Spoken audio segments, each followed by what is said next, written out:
जळगावमधून धक्कादायक बातमी समोर येते। विवाहितेचा संशयास्पद मृत्यू झालेला आहे। सासू नणंदेने गळफास दिल्याचा माहेरच्यांचा आरोप आहे। नातेवाईकांनी जिल्हा रुग्णालयामध्ये आक्रोश केलाय। जळगावच्या किनोदमधली ही घटना आहे। जळगावच्या चोपडा तालुक्यामधील माहेर असलेल्या गायत्री कोळी या विवाहितेचा संशयास्पद मृत्यू झाल्याचा प्रकार समोर आलाय। दरम्यान घटना उघडकीला आल्यानंतर विवाहितेच्या माहेरच्या नातेवाईकांनी किनोद येथे धाव घेतली होती।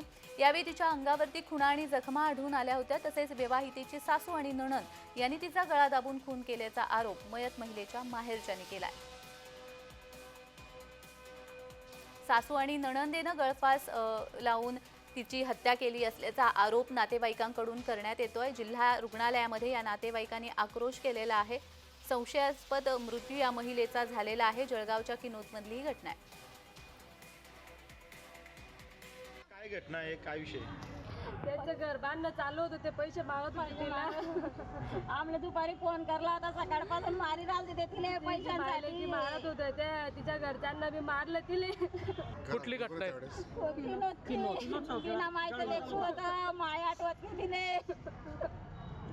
कसं मारलं ते?